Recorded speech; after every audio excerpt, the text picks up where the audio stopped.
All right, let's get started with some mostly multiple choice questions, looks like, related to uh, kind of an introductory exploration of managerial accounting. So, with that in mind, let's look right up here at the top. It says managerial accounting reports are prepared. We've got A, to provide creditors with information useful in making credit decisions, to meet the needs of decision makers within the firm, to present historical information, and all of these are correct.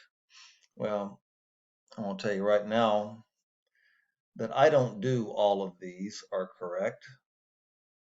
You see that on one of my tests, don't pick it. It's going to be wrong. Pert near every time. Okay, so on A, what we're talking about, creditors, this is external parties, okay? So that's going to be wrong. And then also, if we look here at C, it says to present historical information. This is another facet, another quality of financial accounting. Both A and C relate to financial accounting. However, decision makers within the firm, that's internal. And so that's going to be our answer. Okay, they're made for managers, people inside the organization. Okay, so it says here, what is the primary objective of managerial accounting? Let's see here, what do we got? It says to produce information for external users, including investors, creditors, customers, suppliers, and government agencies. This is financial accounting. To produce financial information that must comply with various accounting standards. Financial accounting, that's what you've been studying up until this point. To provide management, well, that's already sounding good. As soon as we see this word right here, we're doing pretty well. To provide management with financial and non-financial information useful in planning, controlling, and decision making. And those are the three key components to managerial accounting. So we won't even waste our time with choice D, which I can assure you is wrong.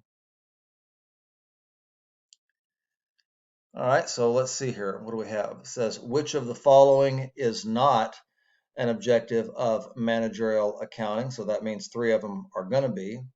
Let's see here.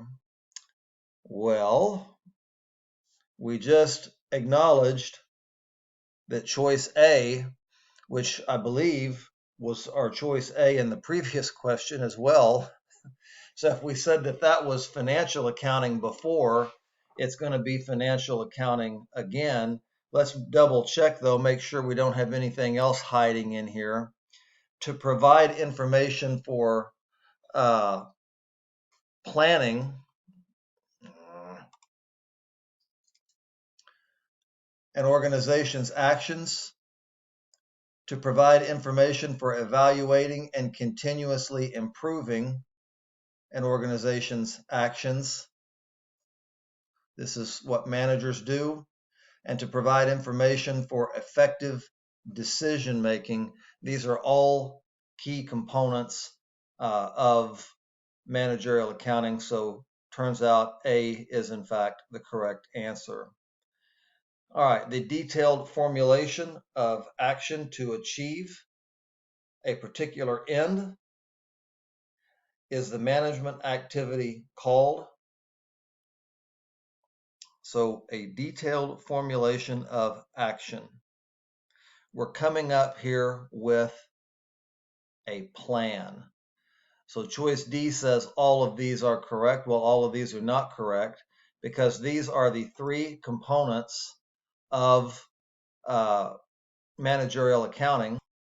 So it can't be all three of them, but we've already alluded to the fact that this is planning.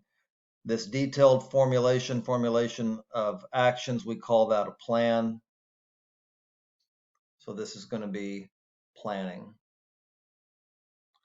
All right, let's go ahead and keep going. This video is not too terribly long yet. Let's see what we have here. The 8-17 would normally refer to the number slides in the PowerPoint presentation. I'm not sure that's going to hold true for this chapter. It'll be close. I'm not sure if it's going to be exactly right. Let's see what we have here. It says, which of the following statements is true of assigning cost to a cost object?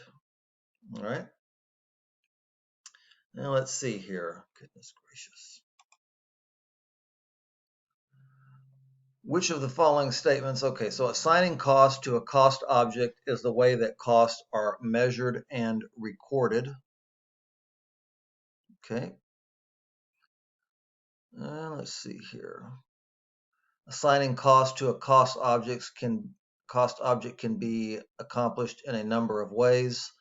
Assigning cost to a cost object typically is simpler than cost accumulation and all of these. Okay, so right away I notice choice D says all of these. And, when we're going through these handouts, that can sometimes be the answer. It's possible. But as I look through these, I see one answer that I kind of like, and I see a couple of them that I don't necessarily like. So let's go back up and look at choice A again. It says assigning cost to a cost object is the way that costs are measured and recorded. Well, that's not true. When we talk about measured and recorded, what we're talking about here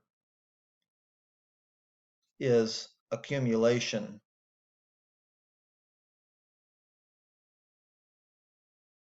of costs. All right, so this is going to be wrong. And then I also notice here on choice C, it says assigning cost to a cost object typically is simpler than cost accumulation. Well, cost accumulation is very, very simple because all we have to do is acknowledge that we have a cost, and it's going to be pretty easy to measure that cost. However, assigning it correctly is more difficult. So C is going to be wrong. So we already know that A, C, and D are wrong. Probably means that choice B is correct. So it says here, assigning cost to a cost object can be accomplished in a number of ways. Kind of a generic answer, but it does happen to be true. Okay, so it says here a or an, and then we have a blank here, is any item such as a product, customer, department, project, geographic region, and so on, for which costs are measured and assigned. And this is the definition of what we call a cost object. So basically, a cost object is anything that attracts costs. Okay, next, looks like fill in the blank question. It says cost that can be easily and accurately traced to a cost object are called, and then looks like the next question says a cost that is difficult to trace to a cost object. Well, when we can easily and accurately trace costs, we call these direct costs. And a cost object that is difficult to trace to a cost object, when this happens, we're going to allocate, and we call these indirect costs. Okay, I think I want to get one more question in here.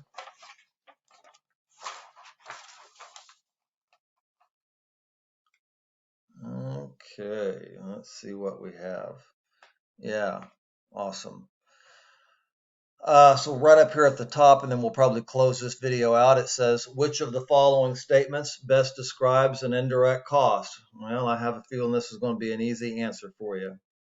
It says, choice A, it says an indirect cost can be easily and accurately traced to a cost object.